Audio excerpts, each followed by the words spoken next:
지난 시간에 우리는 킹제임스 영어 성경 변천사를 함께 공부했습니다. 여기 선도를 보면 독일어 루터 성경을 시작으로 해서 틴데일 성경, 커버데일 성경, 매튜 성경, 크랜머의 그레이트 성경, 제네바 성경, 비숍 성경, 그리고 킹제임스 성경까지 영어 성경 변천사입니다. 그런데 여러분, 이렇게 성경이 전해 내려오는 동안 성경을 번역했다는 이유로 그냥 죽는 것이 아니라 화형까지 당한 사람들이 있었습니다. 그러니까 킹제임스 흠정역 성경이 나오기까지는 죽음을 무릅쓰고 그 하나님의 말씀, 성경을 평범한 사람들 손에 들려주어 읽게 해야겠다는 결단으로 그 성경을 번역하였던 사람들이 아니었으면 우리에게 이 성경이 출간되는 것이 매우 힘들었을 것입니다. 이 온전히 보존되어 온 이 성경은 죽음까지 바꿔가면서 내려온 성경입니다. 그래서 성경을 번역하다가 화형을 당한 사람들이 누구 있는가? 그것을 한번 오늘 살펴보도록 하겠습니다. 첫 번째, 성경을 번역하다가 화형을 당한 사람이 위클리프입니다. 위클리프가 죽을 때 화형을 당하진 않았습니다. 그러나 제가 화형을 당했다고 하는 이유가 있습니다. 끝까지 들어보십시오.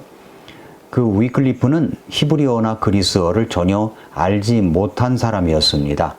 그래서 그 당시에 자기가 갖고 있던 로마 카톨릭 교회에서 공통으로 사용되던 제롬의 라틴어로 된 벌게이트 성경, 불가타 성경을 영어로 번역을 해야겠다고 결심했습니다.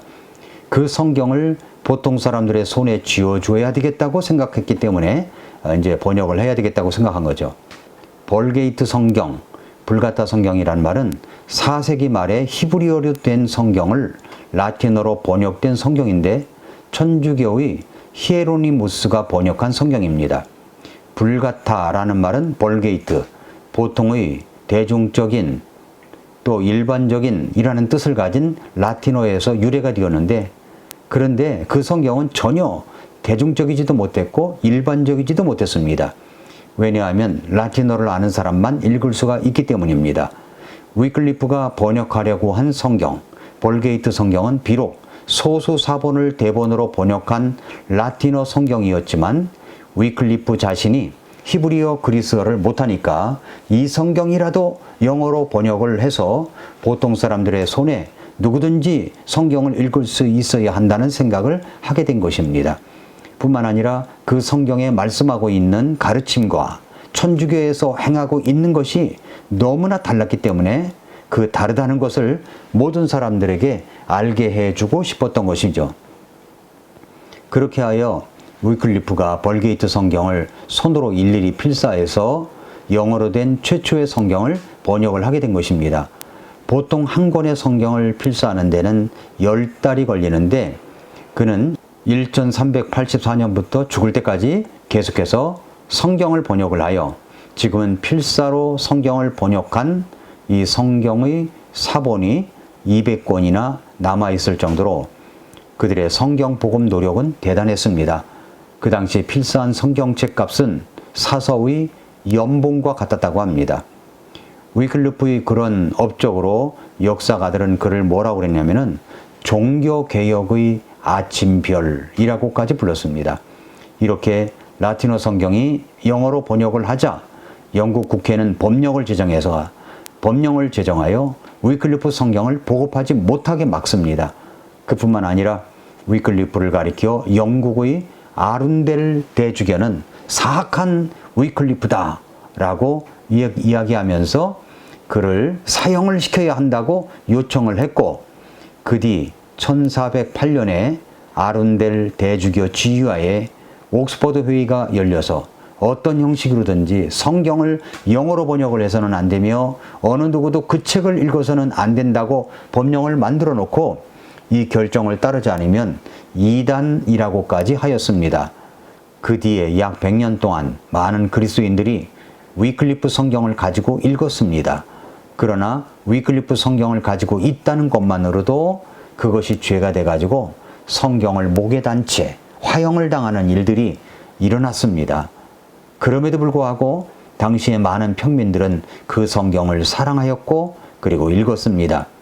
이 일에 분노한 교황 요한 23세는 콘스탄스 공회를 열어가서 위클리프 성경을 이단으로 정죄하였고, 이미 위클리프는 죽었는데도 불구하고 그 유구를 꺼내가지고 불사르는 악행을 저질렀습니다.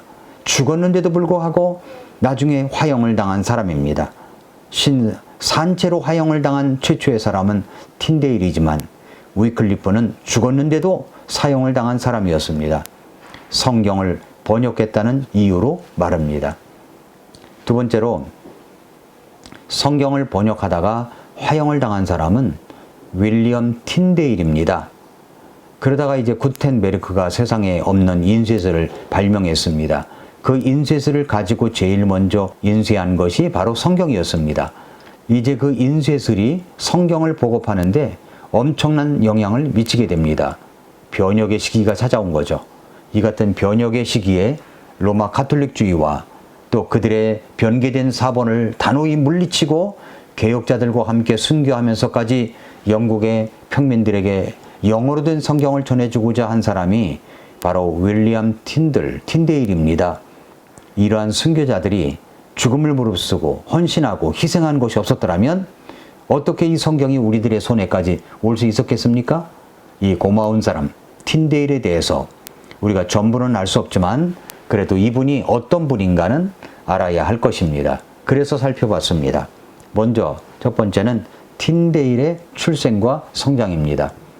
틴데일은 주후 1484년 영국의 웨일즈 지방의 클로체스터셔의 노스 니블리라라는 마을에서 태어났습니다. 그리고 옥스퍼드 대학에서 교육을 받았고 거기에 오랫동안 있으면서 어학과 다른 문학에 대한 지식을 이제 습득하게 되었고, 그리고 특별히 성경에 대한 지식을 쌓아가기 시작했습니다. 그는 온 힘을 다해서 성경을 몰두하게 되었고, 그리고 동료들과 학생들에게 하나님의 말씀, 그 성경을 가르치기 시작했습니다. 몰래 가르친 거죠. 그 성경 지식과 그 말씀이 주시는 메시지를 전했습니다. 그는 아주 항상 예의가 바른 사람이었습니다. 덕스러운 성격을 가지고 있었습니다. 성경이 말씀하는 대로 살으려고 애썼던 사람입니다. 주변 사람들도 틴데일을 칭찬하고 인정해 주었습니다. 그래서 그는 이제 틈틈이 옥스퍼드 대학에서 시간을 내 가지고 점점 더 많은 것을 배우고 그 학교에 학위를 취득하는 과정을 거치면서 1521년에 케임브리지 대학으로 옮겨가서 강사로서 몇 년간 지내게 됩니다. 그곳에서 그는 성경을 읽었고 하나님의 말씀에 대한 지식을 더 많이 늘려갔습니다. 그 다음에 이제 두 번째는 성경을 알고 가르치는 사람 틴데일을 보겠습니다. 그는 대학을 떠나서 자기 고향으로 돌아갑니다. 고향에서 마스터 웰치라는 기사의 집에서 지내게 되었는데 그곳에서 그는 웰치의 아이들을 가르쳤으며 또 주인인 웰치의 은혜를 입게 되었습니다. 그 웰치라는 사람은 여러 부류의 사람들과 식탁을 같이 하곤 했는데 그 같이 했던 사람들이 대수도원장, 집사장, 그리고 여러 부류의 의사 및 교회의 녹을 먹는 성직자다. 이런 사람들이 모여들었습니다. 이들은 틴데일과 함께 상에 앉아 음식을 먹으면서 대화를 나누곤 했는데 특별히 루터와 에라스무스 같이 학식이 많은 사람들에 대한 이야기를 나누었습니다. 그리고 성경에 관한 여러 가지 논쟁거리와 질문 등에 대해서도 서로 이제 견해를 나누게 되었는데 여기서 이제 틴데일도 같이 하게 된 거죠. 그러다 보니까 이때 성경 지식이 풍부했고 하나님의 말씀에 잘 알고 있던 틴데일은 이런 문제들에 대한 자기 견해를 아주 명료하게 이야기를 했습니다. 그들과 의견이 다를 때면 언제든지 성경은 무엇이라고 말씀하고 있는가를 꺼내가지고 잘못된 것들을 바로잡고 자기가 말하고자 하는 것들을 설득력 있게 이야기를 했습니다. 언제나 이런 식이었습니다. 그러나 함께 이야기를 하던 사제들은 자기들은 뭐라고 논박할 수가 없으니까 근거도 없는 비난과 폭설을 퍼붓기 시작했습니다. 틴데일이 이단이다 라고까지 하면서 고소까지 한 겁니다. 고소까지. 그런 일이 있은 후에 그 지역의 주교의 종교법 고문이 새로운 임명을 받고 그리고 와서는 여러 사제들에게 출두할 것을 명령하였고 그 중에는 틴데일도 있었습니다. 자기를 고소해서 모함하려는 의도가 있다고 판단한 틴데일은 하나님의 말씀에 굳건히 설 수 있도록 해달라고 하나님께 간절히 부르짖기도 했습니다. 종교법 고문은 틴데일을 심하게 위협을 하였고 심지어는 완전히 개처럼 취급까지 하면서 욕설까지 퍼부었습니다. 그러자 이제 틴데일은 그곳에서 계속 있을 수가 없어서 집을 떠나 다시 자기 주인에게로 돌아갔습니다. 그 지역의 틴데일과 아주 가까이 지내며 호의를 베푸는 주교의 고문으로 있는 한 의사가 있었습니다. 틴데일은 그에게 찾아가서 자기의 마음을 열고 성경에 관한 한 여러 가지 의문점을 털어놓고 이야기를 했는데, 그러자 그 의사가 이렇게 권면하는 것이었습니다. 교황이야말로 성경이 말해주는 바로 그 적그리스도라는 것을 당신은 알지 못하는가? 그러니까 말조심하게, 당신이 그런 의견을 가진 것이 알려지면 목숨이 달아날 것세, 이렇게 권고를 했습니다. 그로부터 얼마 지나지 않아가지고 틴데일은 우연히 어떤 신학자와 사귀게 되었는데, 그는 주위 사람들로부터 매우 학식이 깊은 사람으로 인정받는 사람이었습니다. 그래서 그와 함께 대화를 나누다가 논쟁을 하게 되었는데, 그때 틴데일은 성경을 영어로 번역하는 일에 대해서 그의 견해를 묻게 되었습니다. 그러자 그 박사가 이렇게 신성모독적인 말을 하는 것이었습니다. 성경이라는 것은 필요 없어. 보통 사람들이 읽도록 성경을 영어로 번역한다는 것은 어리석은 일이요. 사람들이 필요로 하는 것은 단지 교황뿐이요. 교황의 법 없이 사느니 차라리 하나님의 법 없이 사는 게 훨씬 더 낫소. 이렇게 이야기하는 것이었습니다. 이 말을 들은 틴데일은 하나님에 대한 열심이 충만하였기 때문에 그의 신성모독 발언을 참지 못하고는 이런 유명한 말을 남겼습니다. 나는 교황과 그의 모든 법에 도전하며 만일 하나님께서 목숨을 살려주신다면 앞으로 몇 년 내에 쟁기를 끄는 소년이 교황보다 성경을 더 많이 알게 할 것이오. 이런 선언을 했습니다. 틴데일은 그 사제들로부터 많은 시달림과 괴롭힘을 당하면서 결국 그는 그 지역을 떠나 다른 장소를 찾아볼 수밖에 없는 지경에 빠지고 말았습니다. 그래서 그는 자기 주인 웰치가 자기를 그토록 보호하려고 노력을 했지만, 그렇게 했다간 웰치까지 어려움을 당할 것 같아 인사를 하고 이제 런던으로 떠나게 됩니다. 틴데일은 자기 주인 웰치의 호의를 잊고 곧바로 런던으로 오게 되었고, 거기에서도 그 전 지방에서 했던 것과 마찬가지로 얼마 동안 말씀을 선포하게 되었습니다. 그는 그 당시 런던의 주교였던 턴스탈에 대해 깊이 생각하고, 또한 턴스탈의 학식을 매우 높이 평가한 에라스무스의 추천의 말을 숙고하면서 만일 자기가 그의 일을 도울 수 있다면 참으로 행복할 것이라고 생각까지 하게 되었습니다. 틴데일이 독일로 이주하게 됩니다. 틴데일은 런던에서 지내는 것도 만만치가 않았습니다. 그는 항상 성경에 대한 열정이 있었기 때문에 성경 이야기를 하게 되었고, 이런저런 일로 그는 그곳에서도 지내기 어려워서 독일로 이주하게 됩니다. 여기에는 하나님의 섭리가 있었습니다. 거기에서 이 선한 사람 틴데일은 자신의 조국에 대한 책임감과 열정에 불타서 어떤 힘든 일이나 수고도 마다하지 않고 모든 수단을 동원해서 주님께서 자기에게 주신 이 하나님의 거룩한 말씀과 확실성에 대한 깨달음을 자신의 영국 형제들에게 나누어 주기 위해서 모든 노력을 기울였습니다. 그렇게 하여 그는 성경이 보통 사람들의 언어로 번역되어 가난하고 무식한 사람들도 하나님의 말씀을 명쾌히 읽게 하는 것보다 더 좋은 일은 없다는 것을 깨닫게 됩니다. 또한 그는 성경이 보통 사람들에게 그들의 모국어로 평이하게 주어져서 그들 스스로 본문의 뜻을 이해하지 않고서는 그들이 진리 안에 굳게 설 수 없음을 알게 되었습니다. 왜냐하면 그렇게 하지 않는다면 그들에게 어떤 진리를 가르친다 해도 진리를 대적하는 자들이 성경에 근거를 두지 않은 궤변이나 자기들이 고안한 전통 등으로 이 진리를 저지할 것이 분명했기 때문이었습니다. 또한 보통 사람들이 성경 본문의 올바른 의미를 찾아낸 경우에 진리를 대적하는 자들이 본문을 조작하여 본문의 의미를 이해할 수 없게 만들 수 있기 때문에 그는 성경을 번역해야 되겠다, 이런 생각을 갖게 된 것입니다. 틴데일은 하나님의 성경 말씀이 보통 사람들의 눈에서 가려진 것, 바로 그것이 교회 내의 모든 불행의 근원이라고 생각했습니다. 왜냐하면 그토록 오랫동안 바리새인들 같은 성직자들이 이 가증한 행위와 우상 숭배를 행해왔지만 성경이 없었기 때문에, 읽을 수 있는 성경이 없었기 때문에 그것들을 찾아내어 지적할 수가 없었기 때문이었습니다. 그러므로 이 부패된 성직자들은 전력을 다해 성경 말씀을 짓누르려고 애를 썼고, 사람들이 말씀을 읽지 못하게 하거나 그들이 읽는다 해도 여러 가지 궤변으로 말씀의 올바른 의미를 흐리게 했던 것입니다. 또한 이들은 자기들이 만든 각종 가증한 것들을 경멸하는 자들을 위협하고 속박했습니다. 게다가 그들은 본문의 의미와는 다르게 성경을 자기들의 목적에 맞추어서 마구 뜯어고쳤습니다. 그러므로 보통 사람들은 그들이 말한 것이 다 거짓임을 알고 있다 해도 그들의 교묘한 술책을 이길 방도가 없었던 것입니다. 이런저런 것을 곰곰이 생각하면서 이 틴데일은 하나님께서 부르심을 받아 성경을, 하나님에게서 부르심을 받아 성경을 모국어인 영어로 번역하여 고국의 단순하고 평범한 사람들에게 큰 유익이 있게 해야 되겠다고 생각을 했던 것입니다. 처음에 그는 독일의 함부르크로 갔습니다.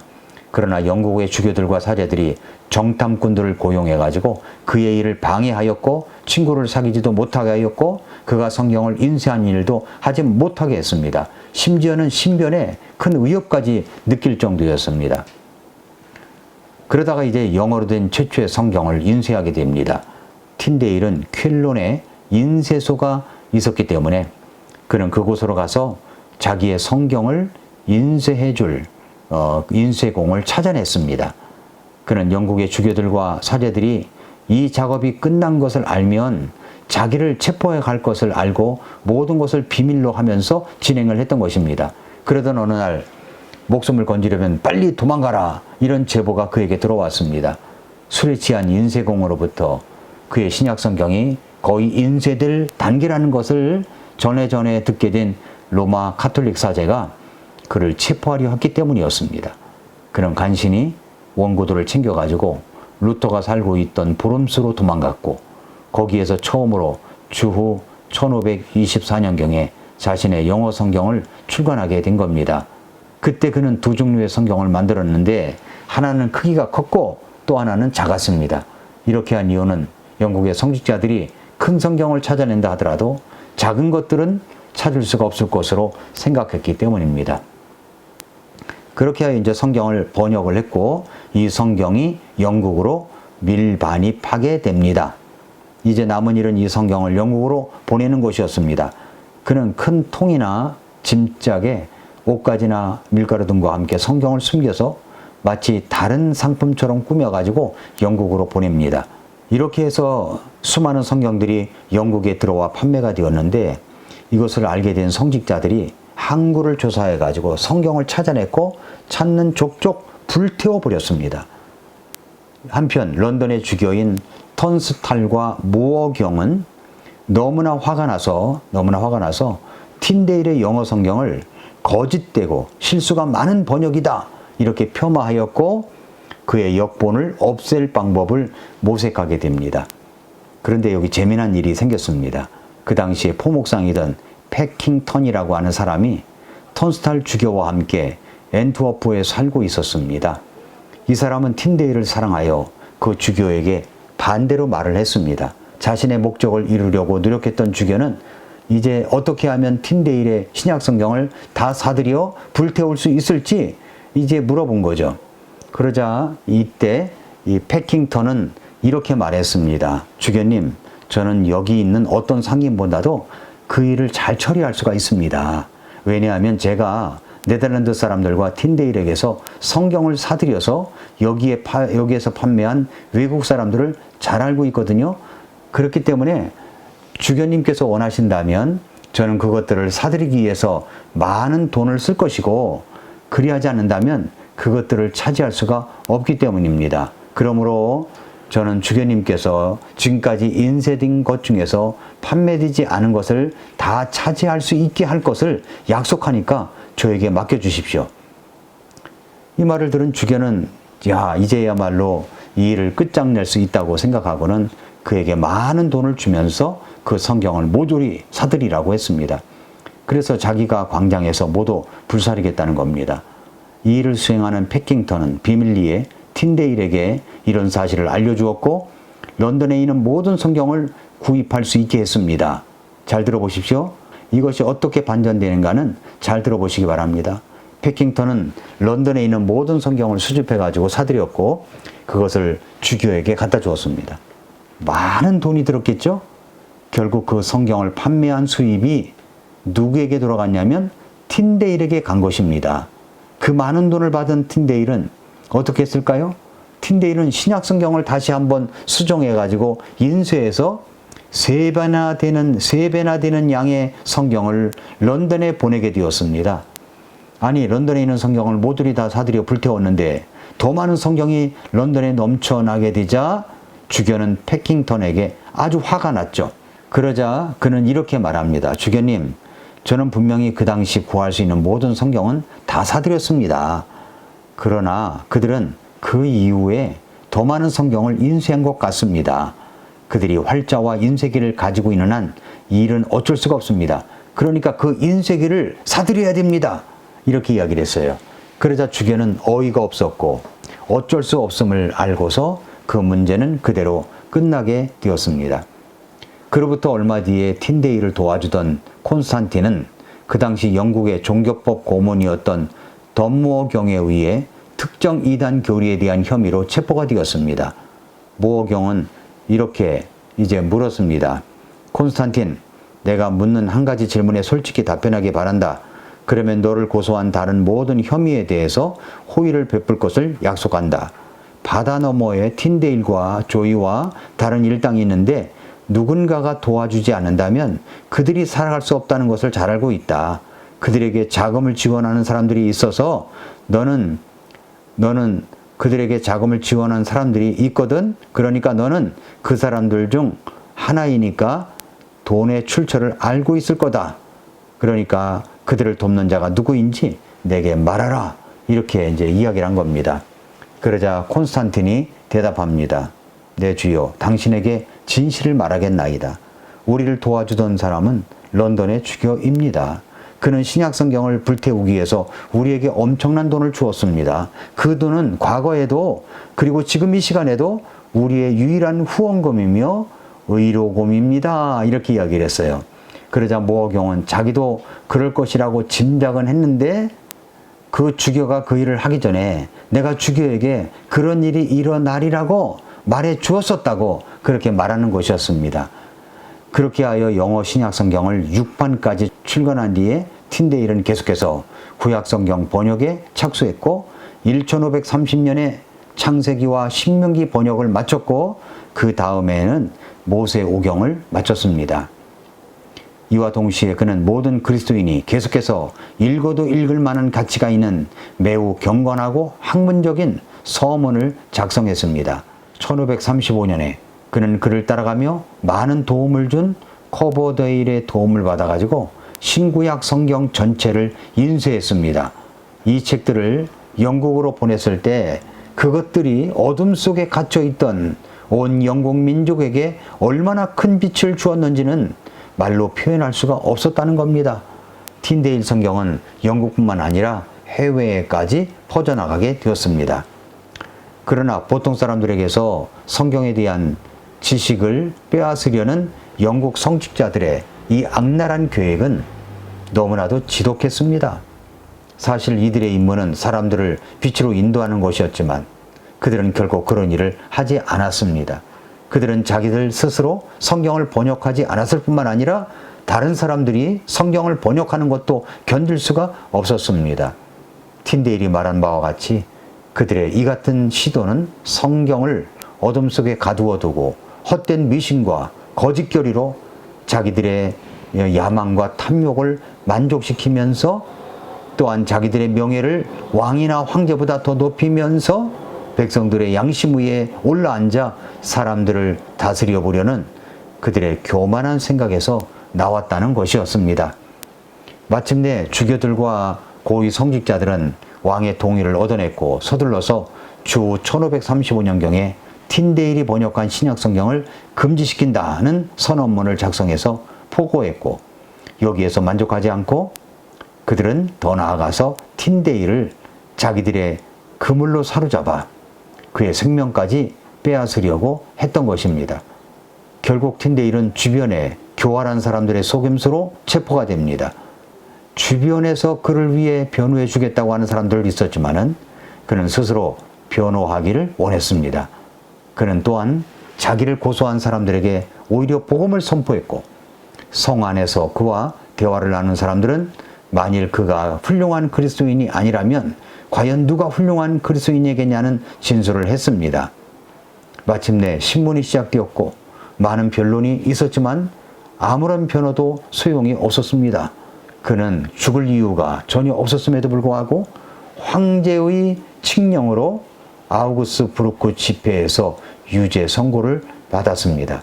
틴데일의 감옥에서도 복음 전도하는 모습을 보겠습니다. 감옥에 있었던 약 2년 동안에 틴데일은 간수와 그의 딸과 그의 다른 가족들을 회심시켰다는 것을 보면은 그의 가르침이 얼마나 능력이 있었고 삶이 얼마나 성실했는가를 알 수가 있습니다. 자기가 번역한 신약성경이 이단 교리들로 가득 찼다면서 그 틴데일의 대적들이 심하게 트집을 잡았기 때문에 틴데일은 친구 프리스에게 편지를 썼습니다. 뭐라고 썼느냐면, 우리가 우리 주 예수 그리스도 앞에 나타나게 될 그날에 하나님께서 증언해 주시기를 바라노니 나는 결코 내 양심을 거슬러 하나님의 말씀에 단 한 음절도 바꾸지 않았으며 땅 위에 있는 모든 것, 즉 명예와 쾌락과 재산을 내게 준다 해도 결코 그렇게 하지 않을 것이다. 그렇게 얘기했습니다. 결국 틴데일의 화형 선고가 내려집니다. 주후 1536년 10월 6일 날 빌보르드 성에서 사형 집행 장소로 끌려나와 화형대에 손발이 묶인 채 그는 화형을 당했습니다. 이들은 틴데일을 화형시키면서 불로 인해 고통이 증가하기 시작할 때 목을 졸라매어 죽게 해버렸습니다. 그럼에도 불구하고 그는 화형대에서도 놀라운 열정을 갖고 큰 목소리로 이렇게 기도했습니다. 주여, 영국 왕의 눈을 열어 주소서. 한 알에 밀이 썩으면 많은 열매를 맺고 그대로 있으면 아무 열매도 못 맺는다고 했나요? 틴데일이 죽은 뒤에 2년 만에 이 같은 그의 기도가 이루어져서 1538년에 영국의 헨리 8세는 각 교구의 교회에 큰 성경을 비치하라는 명령을 내렸습니다. 그 뒤에 커버데일 성경, 로저스 성경, 매튜 성경, 테버너 성경, 크랜머 성경, 비숍 성경 등의 이름으로 여러 가지 영어 성경이 출간되었지만은 그 내용은 틴데일이 번역한 것과 거의 같았습니다. 또한 그의 번역은 1611년에 출간된 킹제임스 영어 성경의 70에서 80% 이상 그대로 반영되어서 오늘을 사는 우리에게까지 전해 내려오고 있었던 것입니다. 보통 사람들의 손에 하나님의 말씀을 쥐어주려 했던 틴데일의 숭고한 정신은 1611년 킹제임스 성경의 번역으로 이어져 왔고 18세기, 19세기에 전 세계를 복음화하는 일로도 이어져서 우리 민족에게도 예수 그리스도의 복음이 들어오게 된 것입니다. 지금 우리는 너무나 쉽게 하나님의 말씀을 구할 수 있기 때문에 이것이 얼마나 귀중한지 느끼지 못하고 있습니다. 우리나라 언어로 된 이 킹제임스 흠정역 성경도 한 사람이 30여 년 동안 번역 작업을 해가지고 여기까지 온 것입니다. 우리나라에는 킹제임스 영어 성경을 한국어로 번역한 성경들이 점점 더 많아지는 것 같습니다. 이렇게 킹제임스 성경을 번역한 사람들은 킹제임스 영어 성경이 하나님께서 온전하게 보존되어졌다고 믿는 사람들이 번역한 것입니다. 이 영어 킹제임스 성경은 온전히 보존된 성경입니다. 그러니까 킹제임스 영어 성경을 한국어로 번역한 사람들은 그 킹제임스 영어 성경이야말로 하나님께서 온전하게 보존하여 주신 성경이라고 믿는 사람들이 번역을 했다는 말입니다. 여기에 오류가 있다느니 잘못되어 있다느니 그런 사람은 한 사람도 없습니다. 한국어로 번역된 킹제임스 성경 다수가 있는데 그 중에서 저는 30여 년 동안 온전하게 보존된 영어 킹제임스 성경을 한국어로 번역한 킹제임스 흥정역 성경을 쓰고 있습니다. 이 성경이 가장 잘 번역된 성경이라고 믿기 때문에 지금까지 이 성경을 쓰고 있습니다. 우리 믿음의 선조들이 성경을 보통 사람들의 손에 들려주어 읽게 하기까지 피 흘린 발자취가 있었습니다. 화형을 당하면서까지 성경 번역을 하여 보통 사람들의 손에 들려주겠다는 믿음의 선조들도 있는데 우리는 그 성경을 읽지도 못한단 말입니까? 여기에 우리가 도전의식을 가져야 됩니다. 우리는 이 성경을 감사한 마음으로 읽고 또 읽고 들어야 합니다. 읽는 자가 복이 있습니다. 오늘도 미라클 모닝입니다.